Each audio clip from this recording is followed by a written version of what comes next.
Hey, good afternoon, everybody, and let's get started talking about week 4. First, let me say that your work in the week 3 discussions was pretty impressive. I wanted to make sure that as a class we had a clear understanding of just entry-level brainstorming outlines and thesis statements, and we do. That's not to say that we don't have work to do because, as always, there's a lot of room for growth, particularly with thesis statements. But I'll get back to this in a couple of minutes. Please go back and read the suggestions that your classmates left for you if you have not done so already. Many of the suggestions are spot on, but the big thing is that they will help you look at things from the vastly different perspectives of your readers. I also want to discuss briefly thesis statements again. I don't want anyone to feel like they're being called out for doing this or for not doing this, because this is just something that I commonly talk about, and it was a point that was definitely noticeable this week in the discussion board.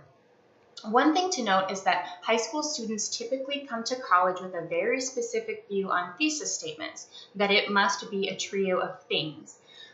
This is usually how we first learn to write thesis statements, and it's a great formula for beginning writers.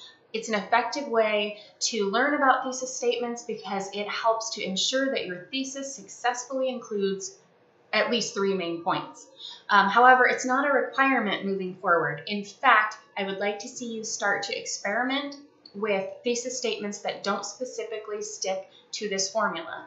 Experienced writers will sometimes, but not usually, stick to the formula, and so I think it's essential that we practice with other methods and modes. The 2 things that are essential about a thesis statement are 1, that it presents a position or an idea that you will support or defend, as we talked about last week, and 2, that even though the main idea, the words of your statement, should be specific and interesting, the thesis will still embody or encompass all of your main points by acting as what I would call an umbrella statement. Again, that does not mean that each main point needs to be specifically identified in the thesis. In fact, in many cases, that would just be totally impossible. So when you're writing your main points, you should be able to ask yourself, does this support my thesis? And the answer should be yes. You should also be able to ask yourself, does my thesis allow for this to be true? And the answer to that should also be yes. Your thesis and your main points have to be congruent and harmonious, and all of your main points and smaller points should essentially fall under the umbrella of the thesis statement. So I hope that's making sense, but obviously if you need any clarification on this, just let me know. We will be working a lot with thesis statements throughout the duration of the course, and so it's really essential that that's something that you become comfortable with.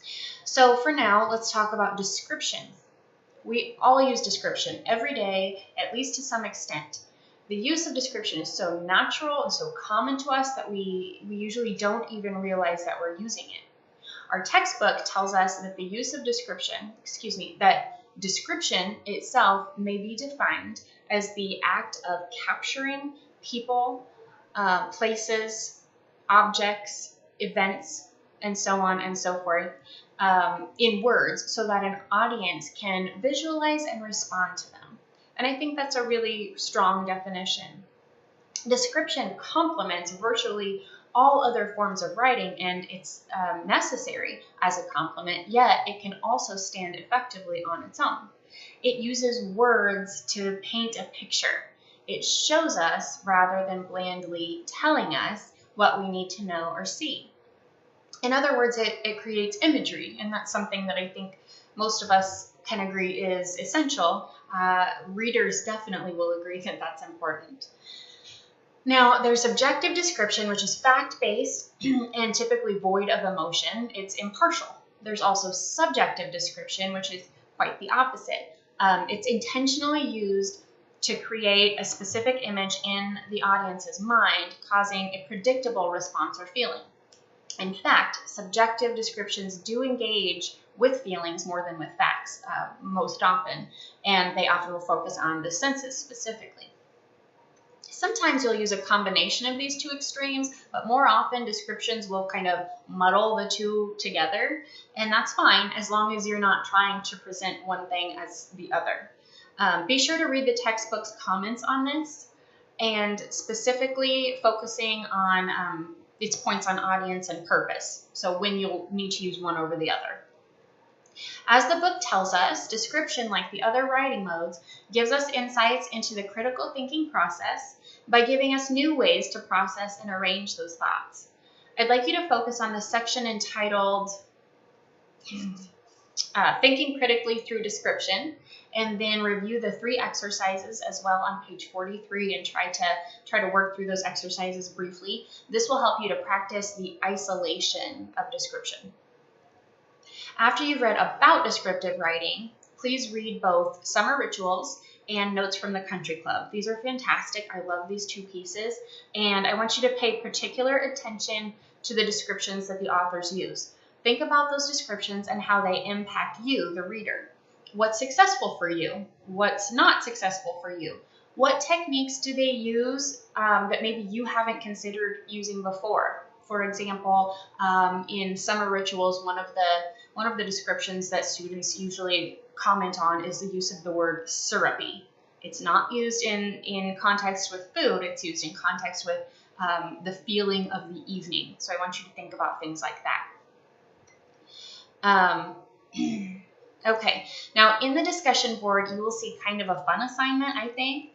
It's all about description, obviously, and I mentioned in that discussion board that J.K. Rowling doesn't talk about Harry Potter smelling like some combination of lilacs and vinegar, which is a combination that I just made up and one that would be terrible, I think. So one reason for this is that she created a character that she knew would be beloved from the start. So if she goes around describing his smell, not only is that not really super relevant to who he is, but it's also something that's completely subjective in a variety of ways. One of those ways is that smell is hugely personal for a reader, even though we may not think of it that way. Smell is a heightened sense, and it's something that I might just find to be totally intoxicating and delightful. You might find totally repellent. So it's hard to get that feeling out of your head once you have that feeling in your mind. If you start the novel feeling like Harry Potter doesn't shower, you might have a totally different perspective of him. So keep those things in mind when you're writing descriptively. The descriptions need to be beneficial to the picture that you're trying to create.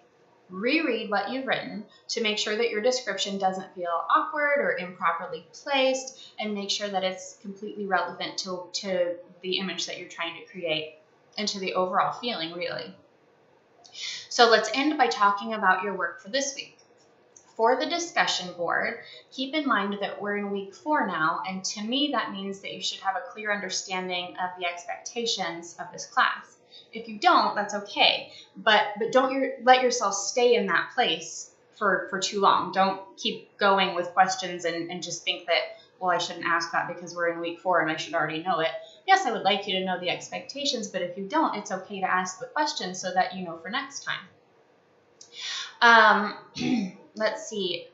Ultimately, I just mean that you need to be following the directions by this point, and you need to keep an eye out for the things that you're not doing. If I've asked you to provide helpful suggestions and you're just saying, I agree with you, good job, well, there's something missing there.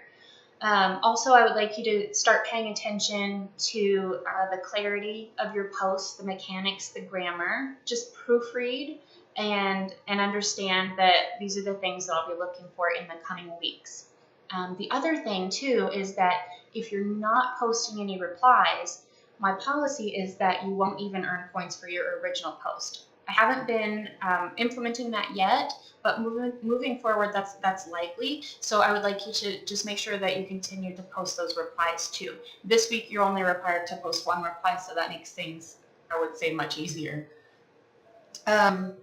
Next, you'll be writing your very first essay for class this week, and it's a descriptive essay, as you have probably assumed by now.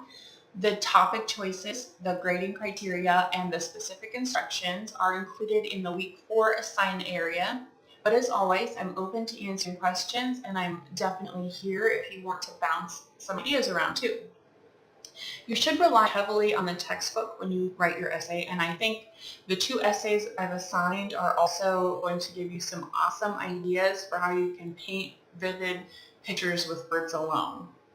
So make sure you read those before you begin. The essays are due at midnight on Sunday night, but just again touch base if you need to. I'll be here and ready to talk. But that's all I have for you today, so thank you very much for listening and enjoy